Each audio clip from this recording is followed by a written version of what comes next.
नमस्कार, उत्तराखंड एक्सप्रेस में आप सभी का स्वागत है। मैं हूं नीलू। करते हैं खबरों की शुरुआत। तो बीजेपी आज अपना चुनाव घोषणा पत्र फाइनली जारी करने जा रही है। केंद्रीय मंत्री नितिन गडकरी बीजेपी मैनिफेस्टो को जारी करने वाले हैं और इस दौरान सीएम पुष्कर सिंह धामी और प्रदेश अध्यक्ष मदन कौशिक भी मौजूद रहने वाले हैं। बीजेपी की दृष्टि पत्र नाम से मैनिफेस्टो जारी करेगी। सूत्रों के मुताबिक बीजेपी का विजन डॉक्यूमेंट महिलाओं और युवाओं पर खास तौर पर फोकस्ड होगा। विजन डॉक्यूमेंट में पिछले 5 साल की उपलब्धियों का जिक्र होगा तो अगले 10 सालों के विकास का पार्टी रोडमैप भी रखने वाली है। खेती किसानी के लिए भी इसमें कुछ खास योजनाएं हो सकती हैं। केंद्र की तर्ज पर बीजेपी किसान सम्मान निधि जैसी किसी योजना का वादा कर सकती है। तो आज उत्तराखंड बीजेपी का मैनिफेस्टो जारी होने वाला है और विजन डॉक्यूमेंट नाम से अपना मैनिफेस्टो बीजेपी जारी करेगी। नए संकल्प हमारे उसमें रहेंगे, जिसमें युवा है, महिला है, हमारा माताएं हैं, बहनें हैं, किसान है, सैनिक है, हर वर्ग का और हर सेक्टर्स का उसमें समावेश किया गया है। और भारतीय जनता पार्टी का ये मानना है कि हमारा घोषणा पत्र, हमारा दृष्टि पत्र वो उत्तराखंड के समग्र विकास की ओर उत्तराखंड को ले जाएगा और नरेंद्र भाई मोदी जी की उस भावना को, उनके संकल्प को चरितार्थ करेगा। यह आने वाला दशक उत्तराखंड का दशक है, यह हमारे चुनाव के दृष्टि पत्र में स्पष्ट रूप से दिखाई देने वाला है। और इसी पर बातचीत करने के लिए दीपांकर इस वक्त देहरादून से हमारे साथ जुड़ गए हैं। दीपांकर, फाइनली अब जो घोषणा पत्र है बीजेपी का, यानी विजन डॉक्यूमेंट है, आज जारी कर दिया जाएगा। पीछे 5 सालों का तो हिसाब किताब रखा जाएगा, लेकिन आगे आने वाले 5 सालों में क्या कुछ बीजेपी देने जा रही है जनता को? बिल्कुल नीलू, सबसे खास बात यही है कि बीजेपी 5 साल से यहाँ पे सत्ता में है और अगले 5 साल के लिए बीजेपी आज अपना विजन डॉक्यूमेंट जनता के सामने रखेगी। सबसे अहम बात यही होगी कि 2017 में जो वादे किए थे वो कितने पूरे हुए और 2022 से 2027 के लिए जो वादे होंगे उसमें क्या नए वादे होंगे, महिलाओं के लिए, युवाओं के लिए, रोजगार को लेकर, इसके अलावा दूसरे और मुद्दों को लेकर। कांग्रेस 4 धाम 4 काम को लेकर पब्लिक के बीच में है, जिसमें गैस सिलेंडर की बात है, रोजगार की बात है, गरीब लोगों को 5 लाख परिवारों को 40,000 रुपए देने की बात है, स्वास्थ्य सुविधाओं की बात है। तो क्या बीजेपी उसके इर्द गिर्द रहेगी या बीजेपी एक नए प्लान के साथ जनता के बीच आएगी? आज दोपहर 12 बजे देहरादून में केंद्रीय मंत्री नितिन गडकरी, सीएम पुष्कर सिंह धामी, प्रदेश अध्यक्ष मदन कौशिक इस डॉक्यूमेंट के सामने रखेंगे और जब डॉक्यूमेंट सामने आएगा, लगभग 1.5 घंटे का वक्त इसके लिए रखा गया है, उसके बाद प्रतिक्रियाएं आएंगी। सरकार किस तरीके से इसको लेती है, मुख्यमंत्री किस तरीके से लेते हैं और विपक्ष इस विजन डॉक्यूमेंट को लेकर क्या कमेंट करता है। बिल्कुल, कांग्रेस ने तो अपना मैनिफेस्टो जारी कर दिया है दीपांकर, और कहा यह जा रहा है कि इस मैनिफेस्टो में बीजेपी जो आज अपना जारी करने वाली है उसमें खासतौर पर महिलाओं और युवाओं पर फोकस रहने वाला है। इसके अलावा और क्या कुछ होगा, क्योंकि पहाड़ से पलायन और पहाड़ के विकास की बात लगातार बीजेपी करती रही है, उसको ठीक करने की बात करती रही है, तो ये सारे मुद्दे भी शामिल होंगे। क्योंकि प्रधानमंत्री मोदी ने कह दिया था कि आगे आने वाला साल उत्तराखंड का होने वाला है और इसको लेकर जो आज घोषणा पत्र आएगा उसमें कई बड़ी बातें हो सकती हैं। अब बिल्कुल जिस तरीके से प्रधानमंत्री नरेंद्र मोदी जब देहरादून में आए थे तो उन्होंने कहा था कि साल 2025 तक उत्तराखंड 25 साल का हो जाएगा। तो तब तक जो सभी क्षेत्र हैं, जो मुख्यमंत्री भी लगातार बार बार ये बात कहते हैं पुष्कर सिंह धामी, कि सब क्षेत्रों में विकास बीजेपी करेगी। 2025 का एक टारगेट रखा गया है और अगले 10 साल का एक टारगेट रखा गया है। अगले 1 दशक में उत्तराखंड देश के उन राज्यों में शामिल होगा जो विकसित राज्य हैं। इसका मतलब यह है कि आपको खेती में, आपको उद्यान में, आपको चाहे यहाँ पर कनेक्टिविटी हो, रोड कनेक्टिविटी हो, एयर कनेक्टिविटी हो, रेल कनेक्टिविटी हो, उसमें, इसके अलावा आपको रोजगार के क्षेत्र में, उसके अलावा आपको उद्योग के क्षेत्र में, यानी जो जो क्षेत्र हो सकते हैं पंचायत के लेवल पे, जहां जहां आप विकास कर सकते हैं उसको लेकर क्या बीजेपी पूरे प्लान के साथ आएगी? लेकिन बीजेपी के हमेशा सिटिंग गवर्नमेंट के सामने चुनौती ये होती है, क्योंकि आप सरकार में होते हैं और 5 साल में आपने क्या किया और अगले 5 साल आप क्या नया करेंगे, ये जरूर जनता जानना चाहती है। नीलू, बिल्कुल, तो आज देखना होगा कि जो बीजेपी अपना विजन डॉक्यूमेंट रखने वाली है, क्या उसमें पहाड़ के चौतरफा विकास की बात होगी। बहुत बहुत शुक्रिया आपका हमारे साथ जुड़ने के लिए। और प्रधानमंत्री मोदी चुनाव प्रचार के लिए उत्तराखंड आएंगे और उनका कार्यक्रम भी अब तय हो गया है। 10 फरवरी को श्रीनगर में प्रधानमंत्री मोदी की पहली रैली होगी, तो वहीं 11 फरवरी को अल्मोड़ा में प्रधानमंत्री की रैली होगी और फिर 12 फरवरी यानी कि चुनाव प्रचार के आखिरी दिन रुद्रपुर में प्रधानमंत्री मोदी की रैली होने वाली है। प्रधानमंत्री मोदी के अलावा उत्तर प्रदेश के सीएम योगी आदित्यनाथ भी उत्तराखंड आकर प्रचार करेंगे। 10 फरवरी को योगी आदित्यनाथ कोटद्वार, खटीमा और रुड़की में सभा करेंगे और बीजेपी प्रत्याशियों के लिए वोट मांगेंगे।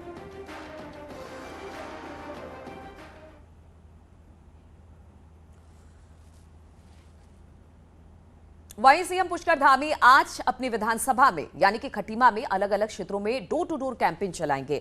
यहां पर अपने विधानसभा क्षेत्र में लोगों से वोट मांगते नजर आएंगे सीएम धामी। इस दौरान बॉलीवुड एक्टर शक्ति कपूर भी सीएम धामी को अपना मित्र बताते हुए इस बार मुख्यमंत्री पक्ष में वोट करने के साथ साथ आज उनकी विधानसभा में प्रचार करते भी दिखाई देंगे।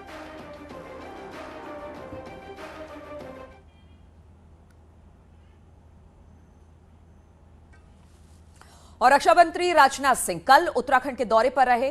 पिथौरागढ़ के गंगोली हाट में राजनाथ सिंह ने सीएम धामी के प्रचार में पुष्पा फिल्म का जिक्र किया और कहा कि सीएम पुष्कर सिंह धामी फायर हैं और धामी झुकेगा नहीं।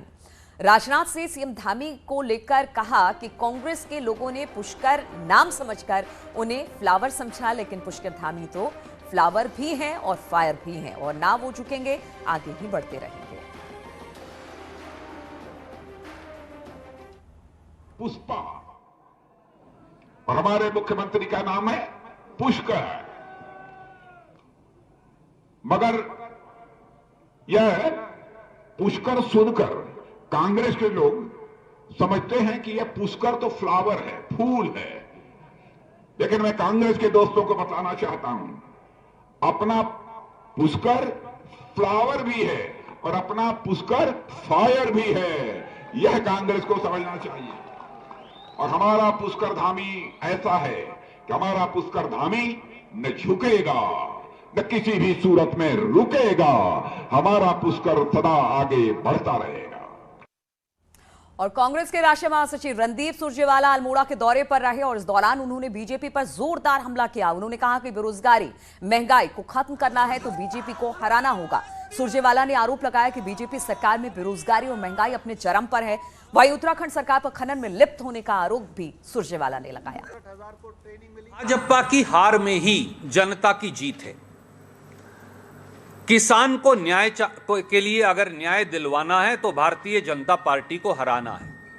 मैं मेरी बहनों को, गृहिणियों को कहूंगा, अगर महंगाई को खत्म करवाना है तो बीजेपी को हराना है। और कांग्रेस नेता और राजस्थान के पूर्व उप मुख्यमंत्री सचिन पायलट आज मंगलौर विधानसभा के टिकोला गांव में पहुंचे और कांग्रेस प्रत्याशी के लिए वोट मांगते नजर आए। वहीं इस दौरान उन्होंने बीजेपी पर भी जमकर निशाना साधा। उन्होंने कहा कि बीजेपी की सरकार हर मोर्चे पर फेल साबित हुई है। साथ ही उन्होंने बताया कि बीजेपी की सरकार में महंगाई चरम पर है और लोगों को रोजगार नहीं मिल पा रहा है। सचिन पायलट मंगलौर से कांग्रेस प्रत्याशी काजी निजामुद्दीन को जिताने की अपील कर रहे थे। बदलाव निश्चित है। भारी बहुमत से कांग्रेस इस उम्मीदवार जीतेंगे। हम लोगों ने जो वादे किए हैं कि गैस का सिलेंडर 500 से कम पे होगा, महिलाओं को प्रोत्साहन दिया जाएगा, नौकरियां मिलेंगी। उत्तराखंड को पीछे धकेला गया है। बार बार मुख्यमंत्री बदलकर अपनी नाकामी को स्वीकार भाजपा ने किया है और इस प्रदेश के अंदर भारी बहुमत के साथ कांग्रेस पार्टी विजयी होगी, ऐसा मुझे पूरा विश्वास है। और चुनाव प्रचार में गणेश गोदियाल भी लगातार एक्टिव हैं। टिहरी पहुंचे कांग्रेस प्रदेश अध्यक्ष गणेश गोदियाल ने विक्रम नेगी के लिए वोट मांगा। वहीं इस दौरान गोदियाल ने बीजेपी पर निशाना साधते हुए कहा कि इस बार भी बीजेपी मोदी के नाम पर वोट मांग रही है और इसका मतलब साफ है कि यहां के विधायक ने यहां कोई विकास नहीं किया। वहीं उन्होंने बीजेपी के केंद्रीय मंत्री पर 5 साल पहले झूठा वादा करने का आरोप लगाया। हम जनता से वादा कर रहे हैं कि हमारा कांग्रेस का अगला आने वाला कार्यकाल 5 साल का कार्यकाल इस प्रदेश को बेरोजगारी से मुक्त करने वाला कार्यकाल होगा। और लोक संगीत से जुड़े लोगों की चुनाव में चांदी हो गई है। कोई कैंडिडेट के लिए गाने लिख रहा है तो कोई रीजनल धुनों को लेकर पॉलिटिकल पार्टीज के अप्रोच पर गाने गा रहा है। देखिए जरा इस पर रिपोर्ट।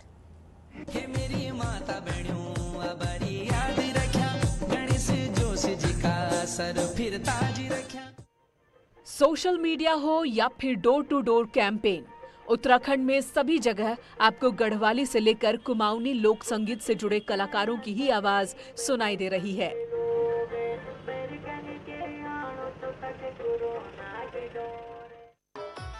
कोई प्रत्याशियों के लिए गाना गा रहा है या फिर कई लोग खुद ही प्रत्याशियों से जुड़े गाने गा रहे हैं।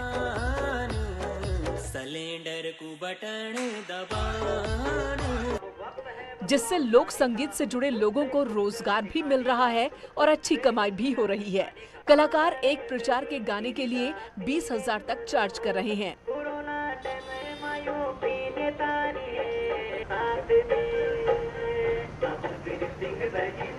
और पार्टियां ऐसे गायकों से लगातार संपर्क भी कर रही हैं। मैंने भी कई विधायकों के लिए, कई मंत्रियों के लिए गाया है और वो हमारे पर्सनल संबंध उनके साथ थे, तो इसलिए उन्होंने हमें कार्य सौंपा। और इससे अगर मैं रोजगार की बात करूं और संस्कृति की बात करूं तो दोनों में इसमें लाभ हुआ है।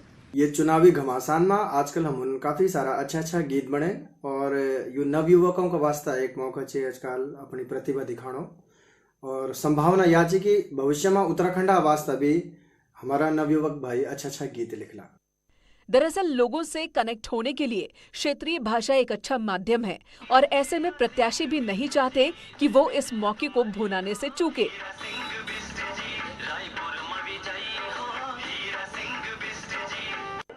और इसलिए अपने प्रमोशन के लिए लोक संगीत को बेहतर ऑप्शन मान रहे हैं और इसका इस्तेमाल भी कर रहे हैं। न्यूज़ 18 के लिए देहरादून से भारती सकलानी उनियाल की रिपोर्ट। और बीजेपी से कांग्रेस में गए हरक सिंह रावत चुनाव प्रचार में जुट गए हैं। खटीमा में कांग्रेस प्रत्याशी भुवन कापड़ी के प्रचार के लिए पहुंचे हरक सिंह रावत ने लोगों से उन्हें जिताने की अपील की और कहा कि कांग्रेस की सरकार आएगी तो जनहित के फैसले लिए जाएंगे। कापड़ी के समर्थन में हरक ने मछूला और चक्करपुर में प्रचार किया। और केंद्रीय मंत्री वीके सिंह ने भी कल उत्तराखंड में वोट मांगे। पहले चमोली की बद्रीनाथ विधानसभा में जनसभा की। जोशीमठ इलाके में वीके सिंह की सभा हुई जिसमें वीके सिंह ने केंद्र सरकार की योजनाओं को गिनाया और कहा कि आज देश सुरक्षित हाथों में है। आज गांव-गांव तक रोड, बिजली और मोबाइल कनेक्टिविटी है। वीके सिंह ने बीजेपी को वोट देने की अपील की है। वहीं कोटद्वार में भी जनरल वीके सिंह ने बीजेपी के लिए वोट मांगे और कहा कि आपका एक वोट बहुत ताकत रखता है, इसलिए इसे बीजेपी को ही दे। और दिल्ली सरकार के डिप्टी स्पीकर राखी बिरला गंगोत्री विधानसभा में आम आदमी पार्टी के मुख्यमंत्री उम्मीदवार अजय कुठियाल के पक्ष में प्रचार करने पहुंची। उन्होंने प्रदेश के विकास के लिए आप प्रत्याशी अजय कुठियाल के लिए जनता से जन समर्थन मांगा। आप नेता राखी बिरला ने उत्तरकाशी शहर में इंदिरा कॉलोनी वाल्मीकि बस्ती में आम आदमी पार्टी के उम्मीदवार कर्नल अजय कुठियाल के लिए जनसंपर्क कर वोट मांगे। और रुकेंगे यहां पर छोटे से ब्रेक के लिए।